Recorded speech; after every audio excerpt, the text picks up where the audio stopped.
Good morning class. सो देखिए हमारा 2 chapter finish हो चुका है। कौन कौन से? हाँ, chapter 4 heat, chapter 5 acid basis and salts. अब ये हमारा 3rd चैप्टर। सिलेबस के हिसाब से ये हमारा 3rd चैप्टर है। अगर हम बुक के हिसाब से बात करें तो ये हमारा 1st चैप्टर है। तो आपकी नोटबुक में ये आपके 3rd चैप्टर के नाम से रहेगा। चैप्टर का नेम क्या है हमारा? फूड। ये काफ़ी अच्छा सा इंटरेस्टिंग सा चैप्टर है।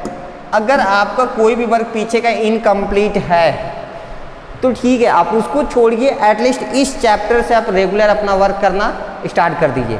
बात समझ में आ रही है?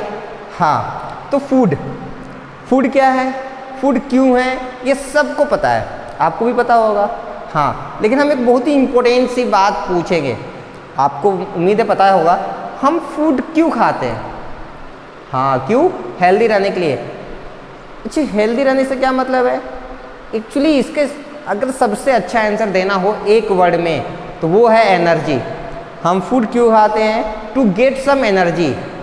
And how does this energy help us? और इस एनर्जी का हम क्या करते हैं? This energy helps us to do all the things we want. हम जो कुछ भी करना चाहते हैं, for that we need energy. For example, if you want to drink water, for drinking you need energy. If you want to talk to me, for that you need energy. यानी कि हर एक छोटे छोटे काम के लिए आपको एनर्जी की ज़रूरत होगी। आपने कभी देखा एक छोटा सा बच्चा, लेट्स से 5 इयर्स का कीड है, वो अगर थोड़ी देर खेल के दौड़ के आता है तो थक के सो जाता है। ऐसा क्यों? वही काम अगर आप उससे ज़्यादा खेल के आते हैं लेकिन आप थकते नहीं, आप सोते नहीं हैं। डिफरेंस क्या दोनों के बीच? द ओनली डिफरेंस इज, वो छोटा बच्चा थोड़ा खाना खाता है, उसको एनर्जी थोड़ी मिलती है। आप ज़्यादा खाना खाते हैं, आपको एनर्जी ज़्यादा मिलती है। जब वो बच्चा खेल रहा था, क्योंकि उसके पास एनर्जी कम थी, उसकी एनर्जी धीरे धीरे खत्म होने लगी, इसलिए वो थका सा महसूस किया और वो सो गया। लेकिन आपके पास एनर्जी ज़्यादा थी, खर्च होने के बाद भी अभी काफ़ी एनर्जी बची थी, इसलिए आप ज़्यादा थका हुआ फील नहीं किए। यानी कि सिंपल वर्ड में हम कहें, food is very necessary because it provides us energy. Provide means give, ये हमें एनर्जी प्रदान करता है। Second important thing, this energy helps us in doing all the important and all the things which we think to do in our daily life. सब कुछ करने या जो हम सोचते भी हैं करने के लिए, उन सभी चीज़ों के लिए हमें एनर्जी की ज़रूरत पड़ती है। And that energy we get from food. तो आइए पहले हम डिस्कस करेंगे कि इस पूरे चैप्टर में हमें क्या क्या याद करना है। टर्म्स टू रिमेंबर याद तो हम करा ही देंगे, जैसे जैसे हम चैप्टर को डिस्कस करते जाएंगे आपको ये सारी चीज़ अपने आप याद हो जाएंगी। लेकिन अगर आपके पास टाइम है तो आप इसको पहले से भी कर सकते हैं। अगर आपने कर लिया तो चैप्टर और आसान लगेगा, नहीं हुआ कोई बात नहीं, आपको बिल्कुल टेंशन नहीं लेना है। आपको करना क्या है, आपको इनको 1 बार 2 बार पढ़ लेना है बस। फिर जैसे जैसे हम इन टॉपिक्स को पढ़ाते जाएंगे, आप लेक्चर्स को लाइन वाइज अटेंड करते जाइए, आपको सारी चीज़ें अपने आप याद होती जाएंगी। तो स्टार्ट करें, रेडी?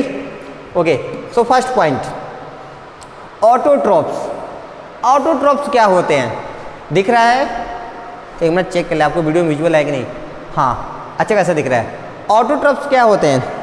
ऑर्गेनिजम्स। ऑर्गेनिजम्स मतलब कोई भी living thing that can make their food from simple inorganic substances, they are called autotrophs। अब आपके माइंड में आ रहा होगा सर ये इनऑर्गेनिक क्या है? बहुत सिंपल सा है। इनऑर्गेनिक का मतलब आप कह सकते हैं carbon dioxide gas, oxygen gas, ये जो गैसेस हैं ये इनऑर्गेनिक आती हैं। एक बात। दूसरी, और भी कुछ हो सकता है? बिल्कुल, आप वाटर ले सकते हैं। हाँ, वाटर भी ले सकते हैं। तो ये जो टर्म है ये किसके लिए डिफाइन है? इनऑर्गेनिक के लिए। यानी कि जब भी आप अगर अपना खाना, आप या कोई भी जो अपना खाना खुद बना सकता है वो ऑटोट्रॉफ होगा, ऐसा कहना गलत है। क्यों? अभी तो आपने कहा नहीं, जो अपना खाना खुद बना सकता है वो ऑटोट्रॉफ नहीं है। अपना खाना तो हम भी बनाते हैं, घर में मम्मी खाना बनाती है ना, तो क्या मम्मी ऑटोट्रॉफ का एग्जाम्पल है? बिल्कुल नहीं। क्यों? क्योंकि मम्मी जिससे खाना बनाती हैं वो कार्बन डाइऑक्साइड गैस थोड़ी है, वो वाटर थोड़ी है। क्या मम्मी को सिर्फ कार्बन डाइऑक्साइड गैस और वाटर अगर हम दे दे, यानी कि सिर्फ गैस और वाटर दे दे और कह दे खाना बना के दीजिए, तो क्या मम्मी खाना बना सकती हैं? नहीं बना सकती। एक बात और, जब भी हम गैस बोलेंगे आपको अपने गैस सिलेंडर की याद नहीं आनी चाहिए, हम उस गैस की बात नहीं कर रहे हैं। हाँ, हम oxygen gas, nitrogen gas, carbon dioxide gas जो हमारे एयर में हैं, हम उन गैसेस की बात कर रहे होंगे। बात समझ में आ रही है? चलेगा, समझ में आ रही है तो आगे बढ़ते हैं। तो ऑटोट्रॉफ्स वो है जो कि वाटर से, गैस से अपना खाना बनाते हैं, और ऑटोट्रॉफ्स सिर्फ व सिर्फ हम किसको मानते हैं? प्लांट्स एंड ट्रीज को। और वैसे में भी उन प्लांट्स को मानते हैं जो कि ग्रीन होते हैं। क्यों? क्योंकि green plants can make their own food with the help of carbon dioxide and water in the presence of chlorophyll and sunlight. Chlorophyll और सनलाइट होने की वजह से वो कार्बन डाइऑक्साइड और वाटर की हेल्प लेके खाना अपना बना लेते हैं, इसलिए वो ऑटोट्रॉफ्स कहलाते हैं। दूसरी चीज़ हेट्रोट्रॉफ्स। अब देखिए ऑटोट्रॉफ्स का ठीक उल्टा हेट्रोट्रॉफ्स। ऑटोट्रॉफ्स मतलब जो अपना काम खुद करता है, जो अपना खाना खुद बनाता था। हेट्रोट्रॉफ्स मतलब जो खाना खुद बनाएगा नहीं, दूसरे का बना बनाया खाना वो खाएगा। अच्छा देखिए, organisms that can not make their food and depend on green plants और ऑटोट्रॉफ्स फॉर देयर फूड। यानी कि ऐसे ऑर्गेनिजम्स, ऐसे लिविंग बींग्स, कोई भी लिविंग बींग्स हो, चाहे वो माइक्रो ऑर्गेनिजम्स हो, बैक्टीरिया हो, जर्म्स हो, वायरस हो, या ह्यूमन हो, एनिमल्स हो, इससे फर्क नहीं पड़ता। कोई भी लिविंग बींग हो, अगर वो अपना खाना खुद ना बना के, अपना खाना खुद ना बनाने का मतलब आपको हमेशा क्लियर होना चाहिए, वो घर पे जो कुकिंग होती है उस कुकिंग की बात नहीं हो रही है। यानी कि वो अपना खाना गैस और वाटर से ना बना के प्लांट से मिलने वाली चीज़ों से बनाते हैं, then they are called heterotrophs. Heterotrophs का एग्जाम्पल आप सबको दे दीजिए, आप अपना एग्जाम्पल दे दीजिए, मेरा एग्जाम्पल दे दीजिए, अपने पड़ोसियों के एग्जाम्पल दे दीजिए, आप चाहे तो एनिमल्स के एग्जाम्पल दे दीजिए, आप चाहे तो जर्म्स के एग्जाम्पल दे दीजिए, सब हेट्रोट्रॉफ्स में आते हैं। Reason, they all are dependent on autotrophs, क्योंकि वो ऑटोट्रॉफ्स पे डिपेंड करते हैं। वो डायरेक्ट उनका अपना खाना भले से ना लें, उसको लेके भले से कुक करें, लेकिन वो अपना खाना खुद गैस और वाटर के हेल्प से नहीं बना सकते। That's why they are called heterotrophs. Hetero means depending on others, जो दूसरे पे, ट्रॉफ्स का मतलब फूड, ऑटोट्रॉफ्स में जो अपना खाना खुद बनाता है, हेट्रोट्रॉफ्स मतलब जो दूसरे पे डिपेंड करता है खाने के लिए, they are called heterotrophs. Third, saprophytes. अच्छा, हो सकता है कभी कभार आपको एक दो टर्म समझने में थोड़ी सी दिक्कत आए, तो आपको बिल्कुल परेशान नहीं होना। क्यों? क्योंकि ये तो बस आपको याद करने के लिए दिया गया है। असली चीज़ हमें कब समझ में आएगी? जब हम चैप्टर के टॉपिक्स पढ़ेंगे। क्लियर है? तो चलिए नेक्स्ट टॉपिक हमारा saprophytes. Plants which derive their food from dead and decaying organic matter. अब देखिए बहुत सारे ऐसे प्लांट्स हैं जो कि अपना खाना न बनाकर वो क्या करती हैं, सड़े गले, यानी कि जब आदमी मर जाते हैं तो क्या होती है, उनकी बॉडी डेड होने के बाद सड़ने लगती है, उसको बोलते हैं डिकेइंग। तो वो जब सड़ने गलने लगते हैं, या फिर कोई भी ऑर्गेनिक मैटर यानी कि प्लांट्स, लीव्स, ट्रीज, कुछ भी अगर वो सड़ने गलने लगा, तो वो सड़ने गलने के बाद उससे कुछ न्यूट्रिएंट्स निकलती हैं जो कि एज फूड कुछ प्लांट्स एब्जॉर्ब करती हैं, उसको अपने फूड के तौर पे यूज करती हैं। Those plants are called saprophytes. एक बार फिर से, सेप्रोफाइट्स वो प्लांट्स हैं जो कि सड़े गले ऑर्गेनिक मैटर से अपना फूड लेती हैं। Next one is parasites. Organisms that derive their food from the body of the host plant और एनिमल। अब यहाँ पे आपको थोड़ा सा एक मतलब समझना होगा टर्म होस्ट। होस्ट क्या है? बहुत सिंपल सा है। देखिए अगर आपके घर हम आए, मान लीजिए अगर हम आपके घर पे आए तो हम क्या होंगे? आपके गेस्ट। आप क्या होंगे? मेरे होस्ट। अभी बात समझ में आ रही है? यानी कि होस्ट वो है जो चीज़ों का अरेंज करता है। अभी हम आपके घर पे आएंगे तो आप हमें पानी लेके आएंगे ना, पानी पीने के लिए, सर पानी पी लीजिए, नहीं देंगे? अच्छा कोई बात नहीं, आपके रिलेटिव आते हैं तो आप उनको पानी ले जाकर देते हैं ना। हाँ, तो जो आपके रिलेटिव आपके घर आया वो क्या है? गेस्ट। लेकिन उसको जो खाने पीने की चीज़ें मिल रही हैं वो कौन दे रहे हैं? आप और आपकी फैमिली। तो आप और आपकी फैमिली होस्ट हैं। हाँ, आप और आपकी फैमिली को हम क्या कहेंगे? होस्ट कहेंगे। यानी कि अब ध्यान समझिएगा, कुछ ऐसे भी ऑर्गेनिजम्स होते हैं, लिविंग ऑर्गेनिजम्स, जो कि अपना खाना न बना के वो जहाँ रहते हैं उसी के खाने को अपना खाना बना लेते हैं। हाँ, ध्यान से एक बार फिर से सुनिएगा। कुछ ऐसे माइक्रो ऑर्गेनिजम्स हैं या फिर ऐसे लिविंग बींग्स हैं जो कि जहाँ रहते हैं, जिसके साथ रहते हैं, वो अपना खाना न बनाकर उसका बनाया हुआ खाना खाते हैं। They are known as parasites. उनको हम क्या कहते हैं? पैरासाइट्स। यानी कि हम ऐसे कह सकते हैं, अगर आपके घर पे कोई रिश्तेदार आके रह रहा है तो खाना तो बनाएगा नहीं, वो आपका बना बनाया खाना खा रहा होगा, तो वही क्या है? आपका पैरासाइट। नहीं, आप उसको पैरासाइट मत कहिए, नहीं तो बहुत मार पड़ेगी, पापा पीटेंगे भी। आपको कहना नहीं है, लेकिन आपको मतलब हम फॉर एग्जाम्पल आपको समझा रहे हैं। अगर ऐसा होता है तो पैरासाइट्स हम उसे कहते हैं जो कि जहाँ रहते हैं, जिसके साथ रहते हैं, वो उसका बना बनाया खाना खाते हैं, न कि खुद बनाते हैं। क्लियर है? समझ आ गया होगा। नेक्स्ट है इंसेक्टिवोरस। ये तो बहुत सिंपल है, हमें लगता है क्लास 2-3 से पढ़ते आ रहे होंगे। नहीं? अच्छा, कोई बात नहीं। देखिए, इंसेक्टी का मतलब होता है इंसेक्ट्स, ठीक है, और वोरस का मतलब खाने वाले। यानी कुछ ऐसे भी प्लांट्स होते हैं जो कि इंसेक्ट्स को खाते हैं। हाँ बिल्कुल, उन प्लांट्स को हम बोलते हैं इंसेक्टिवोरस प्लांट्स। तो चलिए आइए डिस्कस करते हैं क्या है। Green plants which make their own food. ऐसे ग्रीन प्लांट्स जो अपना खाना खुद बनाते हैं, तो फिर दूसरे को क्यों खाते हैं? But depend on insects for nitrogenous food. अब नाइट्रोजिनस फूड का क्या मतलब हुआ? देखिए, खाने दो टाइप के होते हैं। आप पिज्ज़ा बर्गर भी खाएंगे तो पेट भरेगा, भरता है कि नहीं? हाँ, पसंद भी है, ठीक है। लेकिन मम्मी पापा क्या कहते हैं? आप दाल चावल रोटी खाइए, न कि पिज्ज़ा बर्गर। ऐसा क्यों कहते हैं वो? क्योंकि पिज्ज़ा बर्गर खाने से आपकी भूख तो मिट जाएगी, यानी कि पेट तो भर जाएगा, लेकिन आपको एनर्जी बिल्कुल कम मिलेगी। लेकिन वही अगर आप घर पे खाना खाते हैं, दाल चावल रोटी सब्जी, तो इसमें आपको एनर्जी ज़्यादा मिलती है। तो जिससे एनर्जी ज़्यादा मिलेगी उसमें न्यूट्रिएंट्स ज़्यादा होते हैं, यानी कि उसमें प्रोटीन्स, विटामिन्स, कार्बोहाइड्रेट्स, हाँ ये सब जब पढ़ रखे हैं ना पिछले क्लास में, ये ज़्यादा अमाउंट में मिलता है। तो अब देखिए, हमें जैसे न्यूट्रिएंट्स चाहिए होते हैं, उसी तरह से प्लांट्स को क्या चाहिए होता है? Nitrogenous compound. तो प्लांट्स खाना तो अपना बना के खा लिए, लेकिन उसमें न्यूट्रिएंट्स कम होते हैं, यानी कि उनको ग्रो करने के लिए और न्यूट्रिएंट्स चाहिए। तब तो जाके मेडिकल शॉप से ये तो नहीं कहेंगे हमें विटामिन की गोली दे दो भाई हम खा लें, वो तो कर नहीं सकते। तो वो क्या करेंगे? जब भी इंसेक्ट उनके आसपास आते हैं उनको पकड़ के खा जाते हैं। क्यों? क्योंकि उस इंसेक्ट के अंदर न्यूट्रिएंट्स होता है, और वो न्यूट्रिएंट्स से नाइट्रोजन को एब्जॉर्ब करते हैं और खुद ग्रो करने लगते हैं। अभी बात क्लियर हो गई? समझ में आ रहा है इंसेक्टिवोरस? चलिए, तो नेक्स्ट हमारा है सिम्बायोन्स एंड सिम्बायोसिस। तो नेक्स्ट टॉपिक हम डिस्कस करते हैं, क्या है वो? सिम्बायोन्स। अब ये क्या है? देखिए, two plants which live together.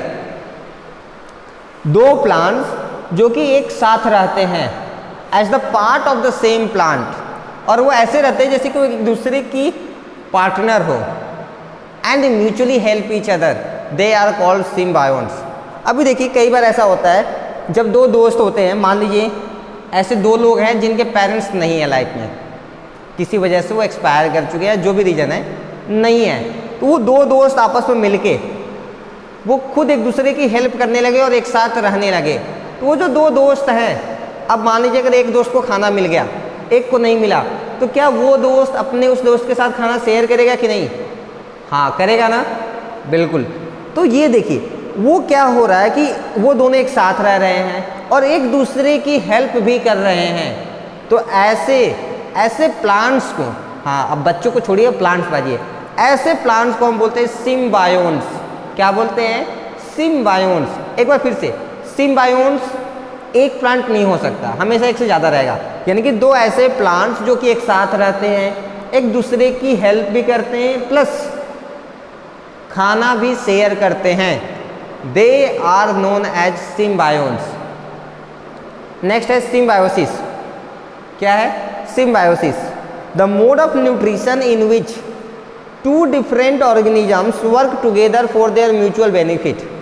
हाँ, मोड ऑफ न्यूट्रिशन मतलब खाना लेने के अंदर बात हो रही है, यानी कि पूरा खाना बनाना से खाना खाने तक पूरा प्रोसेस, जिसमें कि दो अलग अलग ऑर्गेनिजम्स, हाँ दो अलग अलग ऑर्गेनिजम्स एक साथ काम करते हैं, यानी खाना भी एक साथ पकाते हैं, खाना बनाने के लिए जो सामान चाहिए वो एक साथ लेके आते हैं, प्लस पकाने के बाद एक साथ ही खाते हैं।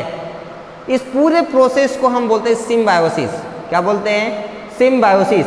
और जो दो प्लांट्स ये काम कर रहे होंगे उन प्लांट्स को हम सिम्बायोन्ट्स कहेंगे। एक बार फिर से, जो पूरा प्रोसेस चल रहा है उस प्रोसेस को हम सिम्बायोसिस कहेंगे, और जो दो प्लांट्स ये पूरे प्रोसेस को कर रहे होंगे they will be known as सिम्बायोन्ट्स।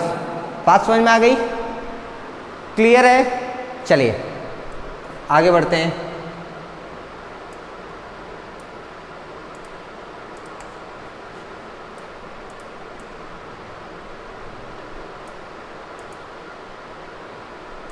चलिए थोड़ा सा और हम इंट्रोडक्शन वगैरह पढ़ लेते हैं आज, ताकि हमारा फर्स्ट पेज कंप्लीट हो जाए।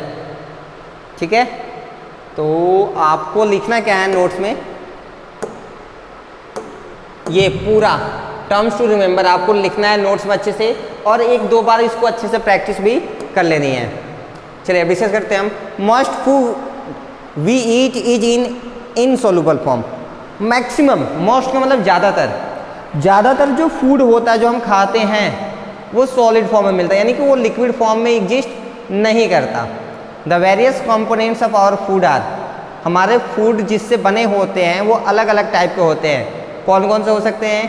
कार्बोहाइड्रेट्स जिसको हम न्यूट्रिएंट्स कहते हैं, fats, proteins, vitamins, minerals, roughage and water. एक बार फिर से, कार्बोहाइड्रेट्स को हम क्या कहते हैं? एनर्जी गिविंग फूड कहते हैं, क्योंकि कार्बोहाइड्रेट्स हमें ढेर सारी एनर्जी देता है। फैट्स को क्या कहते हैं? इसको भी एनर्जी गिविंग फूड कहते हैं, ये भी हमें ढेर सारी एनर्जी देता है। प्रोटीन्स को क्या कहते हैं? हाँ, प्रोटीन्स को हम बोलते हैं बॉडी बिल्डिंग न्यूट्रिएंट्स। क्यों? क्योंकि हमारे बॉडी के ग्रोथ में काफ़ी हेल्प करता है। उसी तरह से in the same way vitamins और मिनरल्स को हम बोलते हैं प्रोटेक्टिव फूड्स। क्यों? क्योंकि ये क्या करता है? हमें जर्म्स से बचाते हैं, यानी कि हमें डिजीज से सेफ रखते हैं। रफेज क्या है? कोई भी चीज़ जब आप खाते हैं तो उसके ऊपर एक छिलका होता है, तो आप मान लीजिए बनाना है तो बनाने के छिलका तो आप उखाड़ के फेंक देते हैं, लेकिन जब आप एप्पल खाते हैं तो एप्पल के ऊपर भी एक स्किन होती है। हाँ, क्या आप एप्पल छील के खाते हैं? नहीं ना। तो वो जो ऊपर का लेयर है उसी को बोलते हैं रफेज। क्या बोलते हैं? रफेज। और वो रफेज हमारे डाइजेस्टिव सिस्टम में काफ़ी हेल्प करता है। अभी हम आगे डिटेल से पढ़ेंगे, तब तक आप इतना जान लीजिए कि roughage is very useful in our digestion. Water, आप तो इसकी इंपॉर्टेंस जानते ही हैं। नेक्स्ट है, food provides us energy for our daily activities and help us in growth and reproduction. Food provide मतलब गिव्स, फूड हमें एनर्जी प्रोवाइड करता है ताकि हम डेली की एक्टिविटी, जो भी मेरी डेली के काम है, कुछ भी, इवन कि हम आपको पढ़ा रहे हैं तो हम बोल रहे हैं, बोलने के लिए भी मुझे एनर्जी चाहिए। हर वो काम करने के लिए जिसमें मुझे एनर्जी चाहिए वो कौन देगा? फूड देगा। दूसरी चीज़, इसी एनर्जी से, जो हमें फूड से एनर्जी मिलेगी, उसी एनर्जी से हम ग्रोथ करते हैं, यानी मेरी साइज बड़ी होगी, मेरे हैंड्स बड़े होंगे। जब हम छोटे बच्चे थे तो आपके फिंगर्स, अगर आप छोटे बच्चे रहे होंगे तो आपके फिंगर्स छोटे छोटे रहे होंगे, हैंड छोटा रहा होगा, हेड छोटा रहा होगा, सारे बॉडी पार्ट छोटे छोटे थे, लेकिन अभी थोड़े बड़े हो गए ना, 10 साल बाद और थोड़े बड़े हो जाएंगे। इसका मतलब ये क्यों बड़े हो रहे हैं? Because they are growing because of the energy. ये इसलिए ग्रोथ कर रहे हैं क्योंकि इनको क्या मिल रही है? एनर्जी। दूसरी इंपॉर्टेंट चीज, हमें रिप्रोडक्शन के लिए भी एनर्जी की जरूरत पड़ती है। रिप्रोडक्शन क्या होता है? The process through which we can get a large number of same types of living organisms, they are known as reproduction. Reproduction वो प्रोसेस होता है जैसे बच्चे को जन्म देना। हाँ, मम्मी पापा बच्चे को जन्म देते हैं, अब गाय बछड़े को जन्म देती है। ये जो प्रोसेस होता है जिसमें एक लिविंग ऑर्गेनिज्म अपने जैसे बच्चों को जन्म देता है, इस प्रोसेस को हम क्या बोलते हैं? रिप्रोडक्शन बोलते हैं। Different animals take different kinds of food.